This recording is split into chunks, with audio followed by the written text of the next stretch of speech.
Doctor Nusrat हिजाब विवाद मामला खत्म होने का नाम नहीं ले रहा है, या यूं कहें कि विवाद दिनों दिन और गहराता जा रहा है। देश भर में सीएम नीतीश के खिलाफ विरोध प्रदर्शन के बीच मामले को हिंदू बनाम मुसलमान की धार्मिक भावनाओं से जोड़ दिया गया और अब इस विवाद में तड़का लगाया है पड़ोसी राज्य झारखंड के बड़बोली नेता और हेमंत सरकार में स्वास्थ्य मंत्री इरफान अंसारी ने। दूसरी तरफ डॉक्टर नुसरत की ज्वाइनिंग को लेकर भी सस्पेंस अभी भी बरकरार है।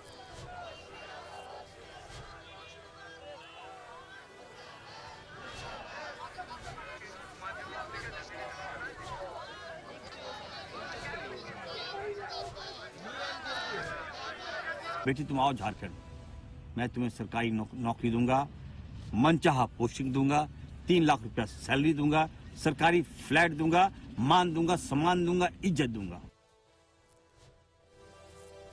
तो सुना आपने झारखंड के स्वास्थ्य मंत्री इरफान अंसारी ने क्या कहा। इसे कहते हैं बहती गंगा में हाथ धोना। कुछ ऐसा ही किया झारखंड सरकार के स्वास्थ्य मंत्री डॉक्टर इरफान अंसारी ने। डॉक्टर नुसरत को हिजाब विवाद के बाद न सिर्फ सरकारी नौकरी का ऑफर दिया, बल्कि मनचाहा पोस्टिंग, आवास और मान सम्मान देने का भी ऐलान किया। अब जरा डॉक्टर नुसरत पर मेहरबानी की वजह भी सुन लीजिए, तो पता चल जाएगा कि कैसे सियासतदान किसी विवाद को धार्मिक रंग देकर अपना मतलब साधते हैं। अब झारखंड के पूर्व मंत्री और वरिष्ठ नेता सीपी सिंह ने इरफान अंसारी को आड़े हाथों लिया है। कोई भी घटनाएं घटेगी सबसे पहले वहां इरफान अंसारी आता है, क्योंकि आई बिलोंग्स फ्रॉम कांग्रेस पार्टी। हम लोग सेकुलर हैं, जुल्म बर्दाश्त नहीं कर सकते हैं और ना ही जुल्म देख सकते हैं। मैंने खुला ऑफर किया है, बेटी तुम आ जाओ झारखंड। हमारे लोकप्रिय मुख्यमंत्री आदरणीय हेमंत सोरेन जी के हाथों से हम तुम्हें सम्मानित करेंगे और इज्जत देंगे। और जो अपमान हुआ है, हमें लगता है वो अपमान का तो हम भरपाई नहीं कर पाएंगे, लेकिन एक सम्मान हम देना चाहते हैं। इरफान अंसारी के इस ऑफर से झारखंड और बिहार की सियासत में उबाल आ गए हैं। हालांकि झारखंड की सत्ता पर काबिज महागठबंधन के पार्टनर्स ने इरफान अंसारी के ऐलान से अपना पल्ला झाड़ लिया है। जहां झारखंड मुक्ति मोर्चा यानी कि जेएमएम ने 2 टूक कहा कि ऐलान सरकार ने नहीं किया है, बल्कि इरफान अंसारी का ये व्यक्तिगत बयान है। वहीं झारखंड कांग्रेस अध्यक्ष केशव महतो कमलेश ने कहा कि इरफान अंसारी के ऐलान का संगठन से कोई लेना देना नहीं है। हालांकि पार्टी प्रवक्ता जगदीश साहू ने स्वास्थ्य मंत्री इरफान अंसारी का बचाव करने की भी कोशिश की। तो उनका व्यक्तिगत विचार है, कोई सरकार की आधिकारिक घोषणा तो है नहीं।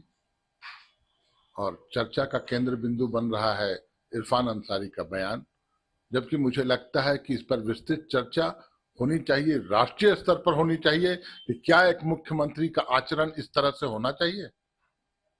क्या महिलाओं का अपमान सरेआम करना उचित है? अपना वो सब समझे, वो लोग हमारा संगठन से संबंधित नहीं है, इसलिए हम आपकी पार्टी की सरकार है तो अपना प्रवक्ता जी है ना, उन लोगों से ही सब लीजिए। असत्य बोल दिया जनाब इरफान अंसारी साहब। आप राज्य के स्वास्थ्य मंत्री है झारखंड के, आपको अपने विभाग की भी जानकारी नहीं है।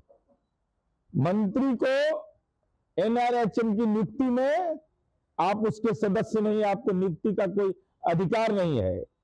और आपने कह दिया कि 3 लाख रुपया प्रति माह वेतन देंगे। जो कार्यरत लोग हैं वहां यूनानी और होम्योपैथिक चिकित्सक में आपको हमारी जानकारी के हिसाब से मात्र 40,000 रुपया प्रति महीना देते हैं। तो झारखंड सहित देश के अन्य राज्यों में सीएम नीतीश के खिलाफ धरना प्रदर्शन जारी है। हिजाब खींचने के मामले को पूरी तरह से धार्मिक रंग दे दिया गया है। फिर चाहे वो एनडीए विरोधी राजनीतिक दल हो या फिर मुस्लिम संगठन। आरजेडी विधायक गौतम कृष्णन ने इरफान अंसारी से 2 कदम आगे बढ़कर डॉक्टर नुसरत को राजनीति के दलदल से उतरने का खुला ऑफर दे दिया।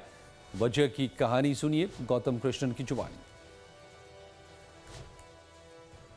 मैं तो कहूंगा जिस तरह से बहन नुसरत जी का ये अपमान हुआ है, ये सिर्फ उसका अपमान नहीं है, ये बहन बेटियों का अपमान है। और भारतीय संविधान में जिस तरह से धर्म की आजादी दी गई है उसका अपमान है।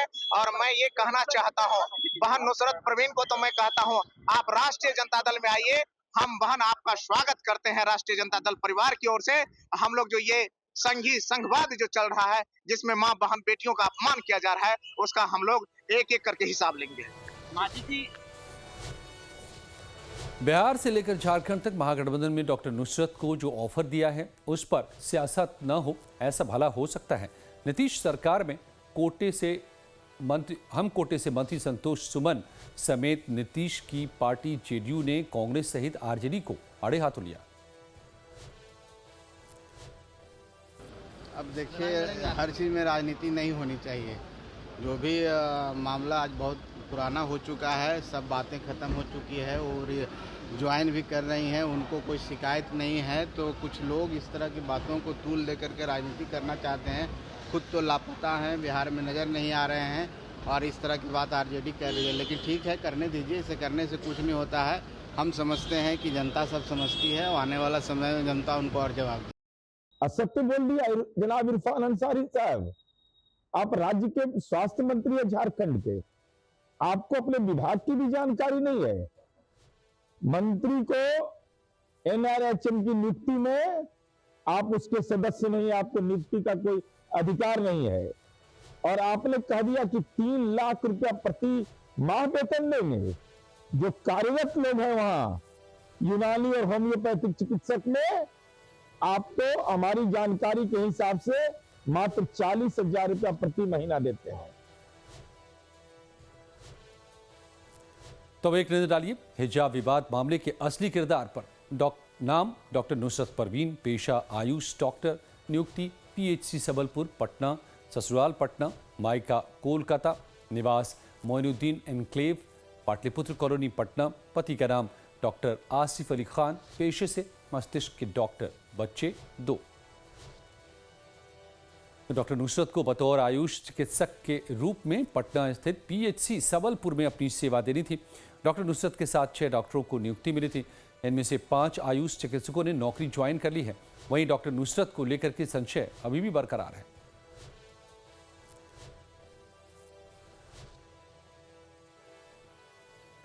लिस्ट में नाम तो है, बिल्कुल है।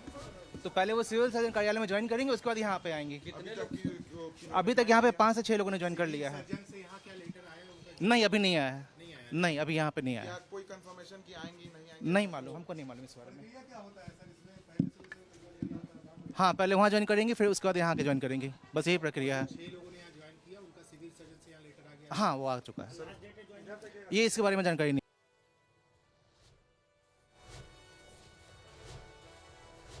और झारखंड के पूर्व मंत्री सीपी सिंह का क्या कहना है, ये भी सुनिए।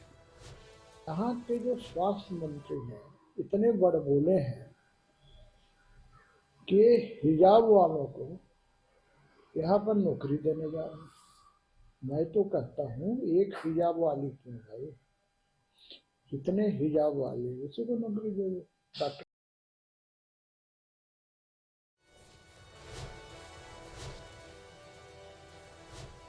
तो हिजाब विवाद पर लगातार अब पक्ष विपक्ष के बीच वार पलटवार का सिलसिला जारी है। इस बीच झारखंड के मंत्री इरफान ने, जो कांग्रेस के नेता हैं, उन्होंने बड़ा ऑफर डॉक्टर नुसरत को देकर के इस सियासत को और गरमा दिया है। 15 दिसंबर को मुख्यमंत्री नीतीश कुमार ने आयुष चिकित्सक को नियुक्ति पत्र दिया, जिसमें हिजाब प्रकरण सामने आया। इस वक्त हमारी मौजूदगी पीएचसी सबलपुर में है, जहां पे नुसरत परवीन को ज्वाइन करना था। उनके जो साथी, जो साथ में जो मुख्यमंत्री नीतीश कुमार के साथ जो नियुक्ति पत्र मुख्यमंत्री नीतीश कुमार ने दिया था, 5 से 6 जो लड़कियां जो है आयुष डॉक्टर, वो आज इसी पीएचसी पटना सदर सबलपुर में ज्वाइन की है। लेकिन जो नुसरत परवीन है, उनका लेटर सिविल सर्जन पटना से यहाँ पे नहीं पहुँचा है। पीएचसी सबलपुर में आज सुबह से लगभग 5 से 6 लड़की जो आयुष डॉक्टर ने अब तक ज्वाइन किया है। इस 6 आयुष चिकित्सकों में नुसरत परवीन नहीं थी। इससे यही समझा जा सकता है कि हिजाब प्रकरण का जो मामला है वो अभी और आगे चलते रहेगा, क्योंकि नुसरत परवीन जो है अब तक जो है इस पीएचसी सबलपुर में ज्वाइन नहीं की है। अपने सहयोगी नीलमणि के साथ पटना से लाइव टाइम्स के लिए मैं सदन सिंह।